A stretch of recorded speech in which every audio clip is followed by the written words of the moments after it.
Well, hello there. My name is Jaymz B. This is my vodcast. I've got a lot of notes this week. There's so much happening in the clubs, but I should tell you, coming up in just a bit, Diane Roblin. Diane Roblin has a show, and it's happening over at Hughes Room Live on November the 5th. She's going to come in and talk about her career in music. She's someone I think you need to know. Before I start all my regular club listings, a quick reminder that I have a show coming up. I'm hosting a dance party at Palais Royale November the 8th. This is my last chance to remind you because it is next Friday, November the 8th. So please get your tickets now. You can go to palaisroyale.ca. It's going to be an amazing dance party. 7 o'clock doors, swing lessons from Simon at Swing Toronto. We've got a DJ for the entire night and 2 live bands. We've got Combo Royale, who are so much fun, and they'll get everyone dancing at 8 o'clock sharp. Alex Pangman will show up and sit in with them. And also, I'm super excited because Colin Hunter and the huge band, the Starlight Orchestra, are going to be performing. And the last time I threw a party like this, 250 people showed up. We danced all night long. The band was so happy. They swung so hard. So bring your dancing shoes. There's beautiful little food there, like fish tacos and veggie tacos and little things to eat to keep your energy up on the dance floor. And there's also an amazing bar. It's a cash bar. Tickets are just $40, half price for students, and again, palaisroyale.ca. Now, Lula Lounge tonight, I should tell you, Yanni Borel is going to keep the dance floor packed all night long, and Salsa Saturday at Lula, also all night long dancing, with a band called La Borinquina and DJ Santiago Velasquez. So that's happening Saturday and Sunday, November 3rd. Big Roo Jake hosts an amazing event. He's done it for 6 years. It's called Blues for the Red Door Family Shelter. He has some of my favorite names in Canadian blues on this show. Jerome Godbout, Fraser Melvin, Tyler Urema, Kerry Chestnut, Margaret Stowe. And that's just for starters. So check it out Sunday night at Lula. Monday, there is a dub poet and Michael St. George. He's got an EP release and another CD launch on Tuesday for De Ramir Gonzalez. De Ramir Gonzalez, I can say it, and a really cool band called Okan. So that's happening on Tuesday. Wednesday night, Lula hosts the End Abuse to Women and Girls fundraiser starring Liberty Silver. And finally, Thursday, a benefit for grandmothers in Africa who are raising their orphaned grandchildren. It's a long name for an event, but it certainly is a great idea. And Mike Daly is performing, among others. Basically, benefits and CD launches all week at Lula Lounge. Talk about a community-minded venue. They're just wonderful. Then at the Homesmith Bar at the Old Mill Inn. Tonight, Canadian Jazz Quartet. You got to get there early. It's always jammed. Don Vickery and the boys have been there for years. They do the first Friday of every month, and Al Kay, the great trombone player, will be there. I have a feeling he'll do some Duke Ellington, because boy, does he have some awesome trombone trickery. When he plays Duke Ellington, especially the Mooch, oh my God, it's so good. If you love horns, if you love trombone, you've got to get down there. Gene Denovi is there on Tuesday. He is 90, and kind of like Phil Nimmons and Sheila Jordan, there's no stop to his talent. There's no end to his energy. He is a fantastic guy. So Tuesday, you'll hear him sing, play piano, tell stories. He's a living legend. He worked with, who did he work with? Johnny Mercer. He met Duke Ellington. He caught him falling down the stairs once. Anyway, there's a Gene Denovi interview on this podcast. So if you want to search, go to jaymzb.ca, look up Gene Denovi. You can hear stories, but you're going to want to see him live. Then Mike Murley is there on Wednesday, the great saxophonist, and Thursday, Libor Smoldas, a Prague-based guitarist, living in the Czech Republic, super famous, already put out 7 albums. So as always, Homesmith Bar, no cover. Shows are 7:30 to 10:30, and it's a $20 minimum. And then at the Jazz Bistro. Tonight and tomorrow, Rossano Sportiello. You know Rossano Sportiello? You should. He's super famous. He's been playing all around the world, originally from Italy, huge in France, huge in New York, huge everywhere. And he comes here once or twice a year. The thought of this piano grate on that beautiful red and black Steinway Pops grand piano at the Jazz Bistro, it's going to be amazing. So he's there tonight and tomorrow. And then Mandy Lagan is doing the Joni Mitchell songs her own way. Beautiful voice, really unique. unique arrangements and a great band. You got to check out Mandy Lagan Sunday at Jazz Bistro. Then there's a Music Can Heal fundraiser on Tuesday the 5th.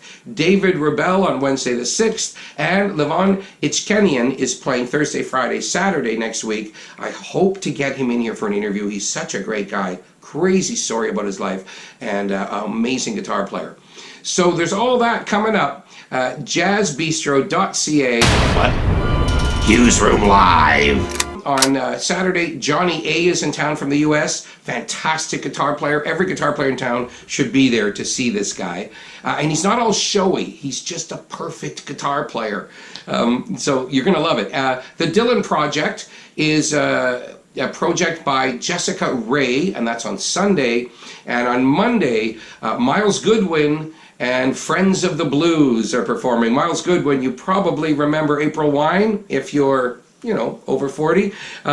April Wine sold 20 million records, one of the first concerts I ever saw. And when I think about what they did to a cowbell on the song "Ooh What a Night," man, that's a fast cowbell. Anyway, he's going to be coming to town on Monday, and that'll probably sell out. Tuesday, Fergus Hambleton has a show. Oh, sorry, Miles Goodwin is on Sunday. Monday, Diane Roblin. She's going to be my guest in a few minutes. Her record, Life Force, is incredible. This is important music. The arrangements are just incredible and thick and good for your brain. So jazz students, it's worth buying a ticket. You need to see this kind of band. This is really cool music. So that's Diane Roblin on the Monday. And Tuesday, Fergus Hambleton has a show. And I got to see a full show of him recently. It's pop, it's jazz, it's folk, it's heartfelt, beautiful music, and I'm sure you're going to love him. And also, Johannes Lindstedt has his guitar over there on Thursday. Oh my God, it is so busy at Hughes Room Live. Check out their website, make some reservations, be sure to get some dinner. Quick thank you to Barbarian Steakhouse at 7 Elm Street. Aaron Barbarian, a good friend and a supporter of all kinds of charities and the arts. And ditto for barberfinancial.com. Captain Paul Barber, always championing the arts and putting his money where my ears are. Thank you. And also Patreon, if you want to donate to this, $5 a month goes a long way. I really appreciate it. A bunch of people do. Do you? Why not? Anyway, there it is. I don't sell that too hard. Let's get to Diane Roblin. She is so fantastic. This woman has so much energy. Friday morning, let's see what she has for us. She's coming in right now. All right, here we go. Well, hello, Life Force.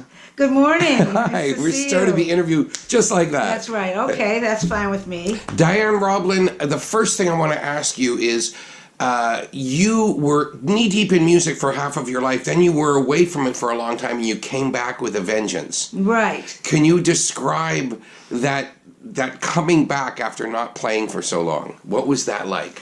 Well, everything's been so organic, really. I haven't, it hasn't been a plan. Things have just unfolded in a very organic fashion. I was in music for a while, for a long time, and played with all kinds of different bands, and Rough Trade to my own jazz band Synergy, which was a really great band. We used Bobby Bruff and Michael Stewart, all those guys back in the day.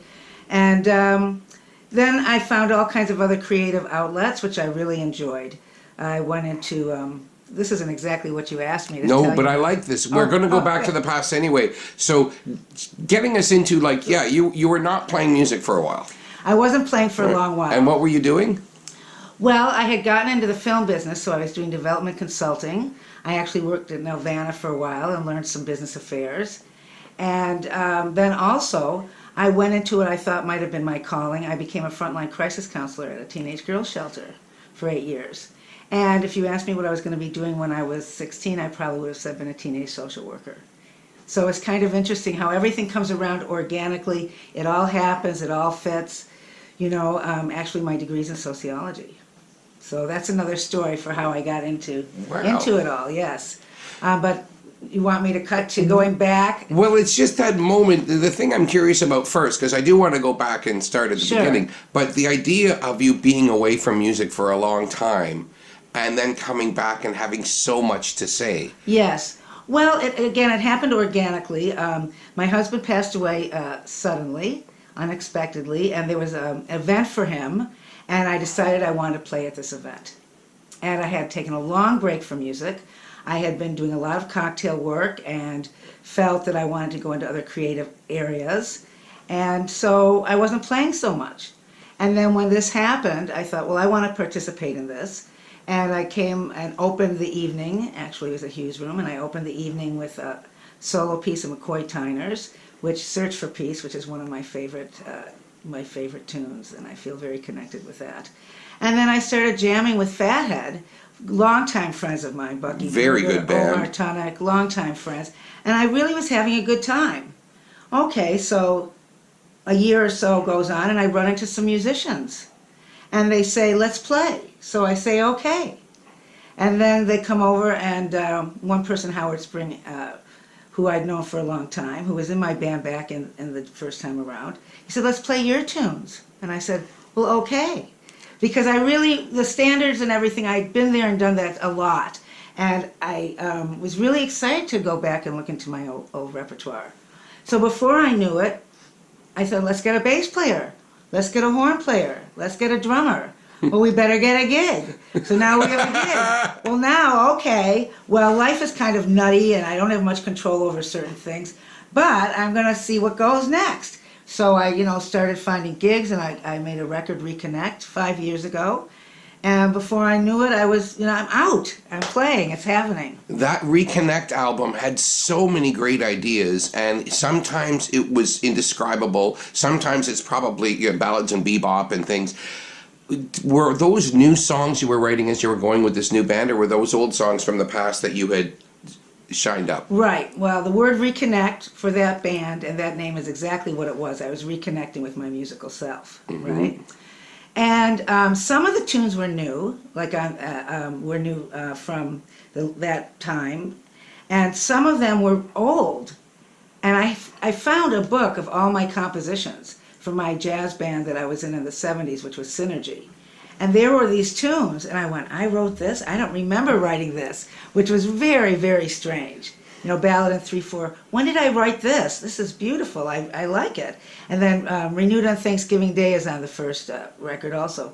What was Renewed on Thanksgiving Day? It was a very interesting experience to find these old compositions, all written out in ink, with my little penmanship in a notebook of sheet music. And then others were written right at the time. For example, Fasten Your Seatbelt. I was in France, and I was spending a lot of time in Antibes, France. Yeah. We were. And I was playing with bands. This is, I guess, in the second half after my husband had passed. So I had gone back into music. I was playing with bands there. And they were like funky and R&B and blues bands. And I thought, well, I want to do something that's going to allow me to stretch. So I wrote the head to Fasten Your Seatbelt, because it's really a one-chord tune. And the rhythm sections, who were kind of in the blues world and who I was bumping into, they could do that, and I could go as far out as I wanted to. It's a challenging line, though. It is. It's a blast. It's totally nutty. So people have to be good players to be able to play that line. Yes, I want it to be unison, so that makes it really hard. Yeah. And I remember speaking to my sister-in-law, and I said, I have this new tune. And she said, well, you better fasten your seatbelt. I go, there you go. That's the name of this tune.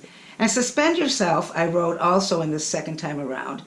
And I don't really know how I compose, to be honest. I just sit down and start playing, and then something develops into something. It's all, as I say, everything with me has been very organic. But Suspend Yourself, I wanted to write a pattern piece. I had been influenced by David Rosenboom and Terry Riley. So I decided to write a line in 7/4. So I wrote that line in 7/4, again a unison line, and not easy. I don't know, I think that they're fun, these unison lines. Now, back in your past, you had a lot of people that were a little bit unusual. Charles Gale. Oh, yes. Well, that was again organic, and that's how I really met George Kohler, who has been a wonderful influence and support to me. And he's such a beautiful musician. He's so intuitive, and I love playing with him. And fearless, which you need to be for your band. Yes. Well, I'm realizing I'm kind of fearless too. Which Right. is very surprising to me. Well, I don't know. The entire band is. No, the entire band. Right. You guys soar when you play. That's right. You're at an event.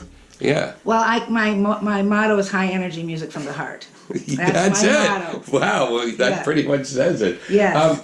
What was the other? You did some Ornette Coleman kind of Oh, yes. workshops. Yes, well, just to finish the Charles Gale thing, just to say again organically, he was playing at a race base, and George was playing with him along with Stitch, Winston, right? Mm-hmm. And they were doing free improv, and then Charles says, I want a piano player. Is there a piano player in the audience? And a friend sort of picked me up and threw me out there. And of course, I'm really comfortable with free improvisation. It's something I've been doing a long time. Goes back to the Artist Jazz Band. I played with Gord Rayner and Robert Merkel, and I'm still playing duos with Michael Snow. We play two grand pianos all the time. And so, I don't know, George and I clicked. It was so much fun. And then, and he was amazing, Charles. He's most unusual. And anyway, so that George and I met each other that way, and then the rest What is a great way to meet George Kohler. I know, and it was amazing. And then I wanted a bass player on a gig, and he happened to be available, which really surprised me. And then we did duos over at Number 9. It just, again, this whole organic experience. He co-produced this record with you, right? Yes, he's here I am. Da-da-da. Da-da-da. He produced it, and I was sitting by his side. Yeah. Awesome. Back in the 70s, I went to this Ornette Coleman Carl Berger workshop. That was amazing. Started in Woodstock, and it was Dave Holland, and we moved into Ornette Coleman's studio in Manhattan. And all these musicians, Lee Konitz, for example, came, and he wanted everyone to sing their solos. So, I mean, it was very challenging. Jack DeJohnette was playing my Fender Rhodes. I mean, it was pretty exciting, and that was the era when they were my heroes. You know, in the 70s, I was listening to a lot of Herbie Hancock and playing along with him, as well as McCoy Tyner really was my first entree into the marvels of what the piano can do. So that was very interesting, and I met a lot of people, the Revolutionary Ensemble, Jerome Cooper, Leroy Jenkins, and I might have, this came up the other day, I might have stayed in New York. But you know, there weren't a lot of women around, and I think that I felt intimidated too, even though I was getting such good feedback from all the musicians. Yeah. But that was fascinating, and I learned a lot. It was really Yeah, cool. women in jazz in the 70s, you could count the famous ones probably on one hand. Not including singers, but yeah, just, right. It was so. I wonder if I would have related to it differently today. Now, so you came to Canada. You're originally from America, though, right? I'm from Buffalo, New York. Yeah. And I came up here to finish university at York University. I had been at Case Western Reserve in Cleveland, and everyone kind of dispersed. So I came up here, and boy, I was really lucky to come up here in the 70s at York University, because it was really a fabulous place to be. And did you have all different studies? Were you studying a little music at that time as well, or was it all social work and stuff? Well, you know, I got here, and I can see myself in the gym looking for an elective, and I had to build up my social work credits, but I had almost all of them too. I was almost finished. Yeah. In fact, I don't even remember any social work courses that I took up there. And I looked around the room, and I signed up for Alan Lessam's 20th Century Music. Well, that was it. That was it. I loved it. You know, Shostakovich, Paderewski, all these artists. It was a very loose time where you could, you know, it was a very free period during the 70s. Then I took David Rosenboom's electronic music. Then I could take Trishy Shankrin's Murdungam, South Indian drumming, John Higgins singing. Yeah, so electronic, avant-garde, world music, you've studied all of it. And Yeah. I actually got credit for a year of Stockhausen Stimmung, which is, you know, learning how to, I won't demonstrate, but how to use your voice to create overtones. And it's a composition.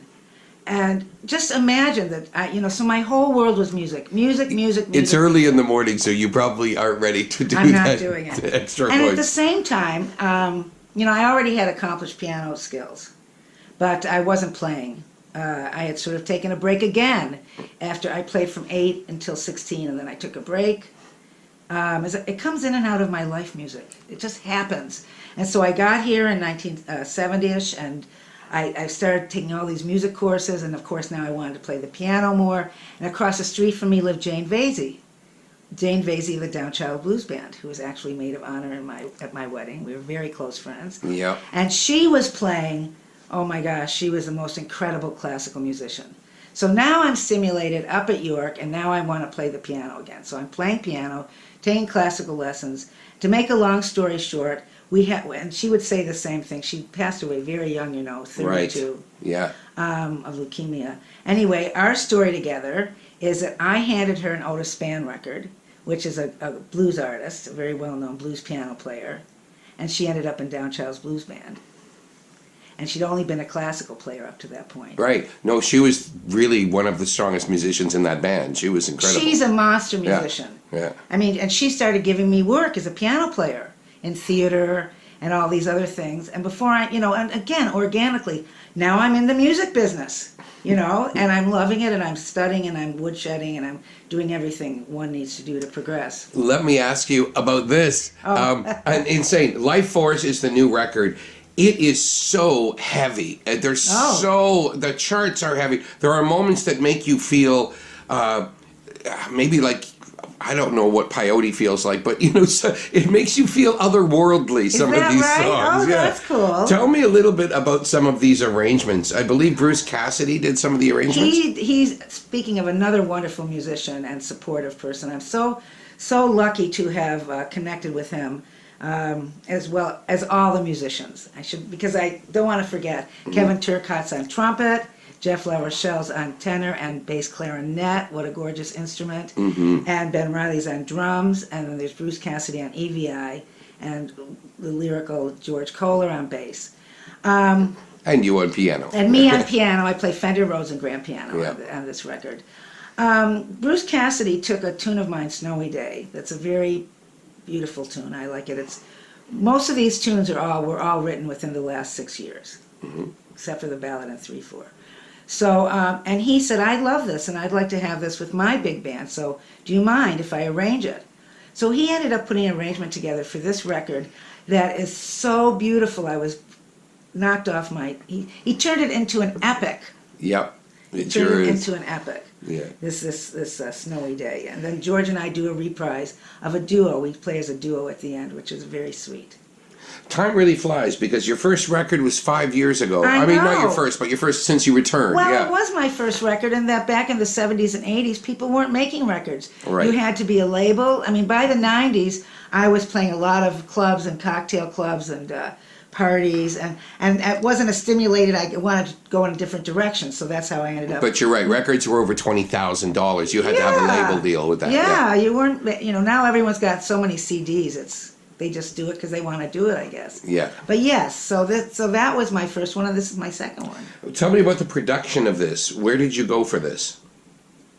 This was a Canterbury music? Well, all the band tracks were recorded at Canterbury. Yeah. And with Jeremy Darby. Jeremy Darby loves jazz. He's great. It's probably why he can still do this job, because he loves the music that he's actually helping here. Well, he's a very busy man. Yeah. He really is. Oh, yeah. My. And he gets a beautiful piano sound, which is most appreciated. And then the other tracks are George and I as a duo. And they were recorded 6 months prior at Number 9 Studios with Bernie Cisternas at the helm. And we had gotten together and we decided that we were just going to play because we had such a good connection. And we were going to sort of freely improvise on some of my tunes, but take them out. Yep. And they were wonderful. And again, organically. Here I'd met George, and he's so lyrical and he's so intuitive, and we made music. Reminded me why I'm doing this. I was so excited after that session, really, why I do this. Because it just makes you feel alive and you feel connected with who you are. And so when we went to do this record, this one, we decided we were going to add those 3 tracks to them. So that filled out the record too, because I only had so many band tunes. That's great. But they're so nice. They're so wonderful. And they also give me a chance. I feel this record, Reconnect was Reconnect. And I feel this record gives me a chance to express a lot of the different things. Because I do play a lot of free improv with Nick Fraser and Brody West and that whole other scene. And as I said, it goes back to the Artist Jazz Band with Gord Rayner's studio, which was a real trip, and playing with Michael Snow. So that's in there, as well as I love being in a band that's grooving and having fun, and the funk and being surrounded by all these horns playing wonderful music, and I could just sit back and listen to them. They're so fabulous. I've noticed another thing in concert. You really appreciate your audience and you tell them that, and you have people that are now kind of following you, whatever club you play at, they want to be at your show to see what's going to happen next. I know, I have fans. The whole thing, it's just nutty. And I used to, you asked me about when I first came back. Yeah. Well, that was totally nutty. Like, from not having played, taking a long break, to come back and have a record and be out there, this is totally nutty. And then my friend said to me, well, it isn't nutty anymore, Diane, because you've invested your time, your energy, your woodshedding, your writing, so... Right, the music and the playing is this, that good. Yeah, you've made it happen at this point. Yeah. I really appreciate the audience, and I have some fans at the last club at La Rev. People came because they heard me before, and I didn't know anybody, and you were there, and I didn't know anybody You didn't know there. the audience, right. And they stayed the whole night. Yeah. And it's amazing. I think it's great. I think it's easy for people to pay attention because your music is very unboring. I think it's very easy for people to pay attention. I think it's joyous. That's I right. think my music is joyous. Tell me about your show November 5th. Okay. Boy, time flies. Did we already get to November 5th? Yep. I'm excited. It's a Hughes Room, November 5th, Tuesday night, 8 o'clock. I have the whole band from the CD. It's going to rock. It's going to be fabulous. It's going to be a night of joy and friendship. People are going to come, out of the woodworks I haven't seen in a while, and they're happy to see each other. I really really do appreciate people who come out to hear me. And I, write them a thank you note because I really do appreciate it. Right. I really do. And we're going to do all the tunes off the record. We have to do Fine and Funky and Fasten Your Seatbelt. Thank you. My two favorites. Exactly. I think so. And George and I are going to do a duo tune in each set because that's on the record, but also it's part of who I am. I've always done something solo, and George and I are going to do some duo work also. Beautiful. Well, you certainly have a life force. That's a great name for your record. Well, that plant, that cover, I have a plant in my bay window that reaches a 10-foot ceiling that I've had for over 30 years. And it is a life force to me. I absolutely love it. And I was very excited because I couldn't figure out how to put it on the cover, and I thought of Olga Navratilova. I'm not pronouncing her name right, but she's a virtual reality artist. Yeah. And I don't know if you've done this, but if you take Artivive app on your phone and you aim it at the cover, it comes alive. It turns into a video. Oh, that's amazing. I know. I'm a modern woman. Good luck at your show, and thank you so for making much. Important music. I'm so flattered that you would be interested in taking the time with me. Oh, really, you're the Jaymz. best. Thank you so much. Okay. Thank you. Love it. Love that woman. Once again, November 5th, you can see Diane Roblin. November 8th, I hope to see you at Palais Royale for my swing dance party. My name is Jaymz B. Thank you for listening, watching, whatever you're doing, and we're going to be back at you next week with another podcast. Ciao.